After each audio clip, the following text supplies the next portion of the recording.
Hello friends. अगर आप लोगों को मेरे चैनल की स्टोरीज अच्छी लगे तो लाइक से सब्सक्राइब जरूर करना, बेल आइकन बटन भी प्रेस कर देना।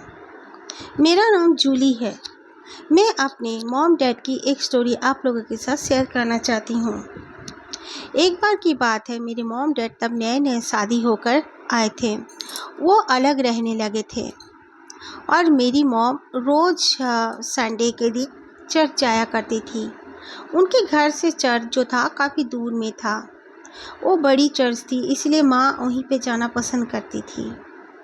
लेकिन मेरे डैड वैसा उनके साथ कुछ नहीं था। वो गांव का छोटा सा चर्च था, वहीं पे अटेंड कर लिया करते थे हर संडे। लेकिन मेरी मॉम ज़्यादातर वही बड़ी जो चर्च थी उसी में जाया करती थी।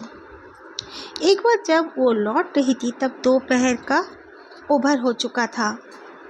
वो आते आते तब यानी कि मेरा भाई बहन मैं कोई हम लोग पैदा नहीं हुए थे। आते आते उस चर्च से आने का जो रास्ता था वो एक सीधा रास्ता भी था और एक शॉर्टकट था। शॉर्टकट जो कि जंगल से होकर आना पड़ता था।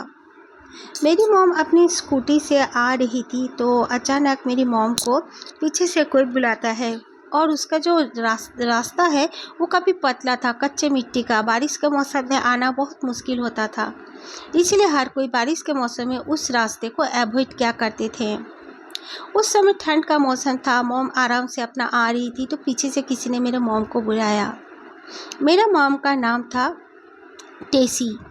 टेसी टेसी बोलकर कोई बुलाने लगा तो मेरी मॉम स्कूटी को रुकी और फिर पीछे मुड़कर देखी तो एक बूढ़ी औरत थी जिसके हाथ में एक काला कपड़ा बांधा हुआ था। उसी हाथ से मेरी मॉम को बुला रही थी। मॉम ने उसको कहा कि क्या बात है, आप मुझे क्यों बुला रही हैं और आप मेरा नाम कैसे जानती हैं। मेरी मॉम काफ़ी हैरान हो चुकी थी कि उस बूढ़ी औरत को मेरी मॉम नहीं पहचानती। इसके बावजूद वो औरत कैसे मॉम को पुकार रही है। एक पेड़ के सामने में खड़ी होकर वो पुकार रही थी। फिर मेरे मॉम ने कहा कि क्या बात है, बोलिए ना। तो वो बोलने लगी, तुम यहाँ पर आओ पेड़ के सामने, मैं आगे तरफ नहीं जा सकती। तो मेरी मॉम ने सोचा कि ये मुझे वहीं पे क्यों बुला रही है। उस औरत के कपड़े काफ़ी गंदे थे और यहाँ तक कि फटे थे। वो भी एक लॉन्ग फ्रॉक पहनी हुई थी, काफ़ी पुराने ज़माने का एक कपड़ा जैसे पहनी हुई है। और उस औरत का बाल भी बिल्कुल बिखरे हुए थे। मेरी मॉम को अच्छा नहीं लग रहा था उसको देखकर। मेरी मॉम का शरीर जैसे भारी होने लगा। वो अपना स्कूटी स्टार्ट करके जल्दी से घर आ गई। घर आने के बाद उनका तबीयत वाकई में ख़राब होने लगा। वो मेरे डैड को बोले कि मैं कुछ खाऊंगी नहीं। वो अपना हाथ पैर धोती हैं और सो जाती हैं। सोते समय करीब सोकर 1 घंटा भी नहीं हुआ था वो सपना देखती हैं। तब शाम का ही समय था कि वो बूढ़ी औरत मेरी मॉम को बुलाती है और कहती है कि तू मेरे को ऐसे अवॉइड क्यों की, इतना इग्नोर करके चली क्यों गई, तेरे साथ अच्छा नहीं होगा। तेरा पेट में जो बच्चा है ना उसको मैं बचने नहीं दूंगी। ऐसे सुनकर मेरी मॉम जल्दी से उठ जाती है और पापा को ये बात बताती है। तो पापा ने कहा कि तुम सपना देख रही हो और कुछ नहीं। मॉम ने कहा कि मेरे तबीयत भी काफ़ी ख़राब लग रहा है, आज मैं डॉक्टर के पास जाऊंगी। तो मेरे मॉम डैड दोनों ही डॉक्टर के पास जाते हैं तो डॉक्टर तुरंत उन्हें कहते हैं कुछ टेस्ट करके कि आप माँ बनने वाली हो। मेरी मॉम बहुत एकदम अपसेट हो जाती है कि वो बूढ़ी औरत कैसे जानी। फिर मेरे मॉम ने अपना जैसे डेली का काम सब कुछ करने लगी, इधर उधर का सब कुछ भूल गए। फिर मॉम एक दिन डॉक्टर के पास गई करीब करीब 4 महीना के अंदर। तब डॉक्टर ने मेरे मॉम को चेक करके देखा। मेरे मॉम का पेट बहुत दर्द हो रहा था और तबीयत ख़राब हो रहा था, उल्टियाँ हो रही थी, बुखार आई थी। इसीलिए मॉम डॉक्टर के पास गई तो डॉक्टर ने चेकअप करके कहा मॉम के पेट में जो बच्चा था वो अब जिंदा नहीं है। मेरी मॉम काफ़ी डर गई और काफ़ी रोने भी लगी।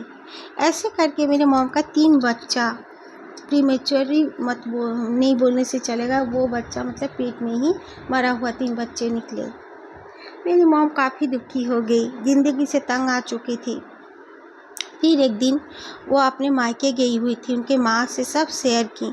तो उनके माँ ने कहा कि तू चिंता मत कर, मैं तेरे को एक ऐसे बाबा के पास ले जाऊंगी। वो लोग क्रिश्चियन थे, लेकिन वो लोग एक बाबा थे वहाँ पे, उनका वो भी क्रिश्चियनिटी में ही आते थे।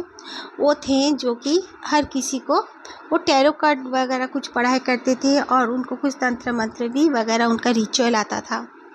उनके पास मेरी नानी मेरे मॉम को ले जाती है और उनकी वाइफ जो थी, जो बाबा की वाइफ थी, वो भी लोगों का आंखें देखकर ही सब कुछ बता देती थी। वो आंटी जो थी कभी बाहर नहीं निकलती थी, वो बस अपने घर के अंदर ही रहती थी और सबको वहीं पे मिलती थी।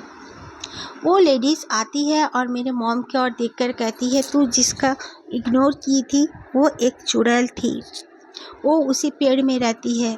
तूने बहुत अच्छा किया कि उसके पास तू गई नहीं, अगर तू उसके पास जाती तो तुझे बहुत प्रॉब्लम हो सकता था।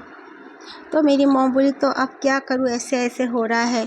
तो उन्होंने कहा, तू चिंता मत कर, मैं तुझे एकदम प्रॉब्लम में और फंसने नहीं दूँगी। तू जब गर्भवती होगी तो मेरे पास आना। तो ऐसे 8 महीना गुजर जाता है। फिर मॉम प्रेग्नेंट होती है तो तुरंत वो आंटी के पास जाती है। वो आंटी देखकर मॉम के पेट में हाथ बुला फेर देती है, फिर कहती है कुछ कुछ उनको रिचुअल करने के लिए, छोटा मोटा जैसे कैंडल जला के उसके सामने में बैठे रहो, उसे देखते रहो, कुछ कुछ अपने गॉड को याद करके ऐसे बोल के फिर मॉम को घर भेज देती है। मॉम फिर से कंटिन्यू उसी बूढ़ी औरत का सपना देखती है। 3 दिन 4 दिन 5 दिन वो रिचुअल भी कर रही थी और उस सपने भी देखे जा रही थी। फिर 7वां दिन के अंदर देखती है कि वो बूढ़ी औरत मॉम पे बहुत गुस्सा है और अचानक से उस बूढ़ी औरत का पूरा मुंह से ब्लीडिंग होने लगता है और फट के वो एकदम हवा में मिल जाती है, लेकिन नीचे खून के धब्बे पड़े रहते हैं। मॉम ये देख के डर के उठ जाती है। फिर मॉम कहती है कि मैं देखूंगी उस पेड़ के सामने में, मुझे जाना ही होगा। तो वो आंटी के पास फिर वो कॉल करती है, तो वो आंटी कहती है, ठीक है तुम जा सकती हो, लेकिन उस पेड़ के सामने नहीं, दूर से ही देख सकती हो। तो मेरी मॉम कहती है ठीक है। मॉम डैड दोनों ही जाते हैं और उनका एक ड्राइवर था वो भी जाता है। वो ड्राइवर करीब जाकर देखता है तो वाकई में वहाँ पे बहुत खून पड़ा हुआ था, लेकिन बाकी और कुछ नहीं दिखा। मेरे मॉम को समझ में आ गई कि वो जो आंटी थी, जो टैरो कार्ड रीडर के वाइफ, उन्होंने ऐसा कुछ किया था जो वो चुड़ैल और जिंदा नहीं बची।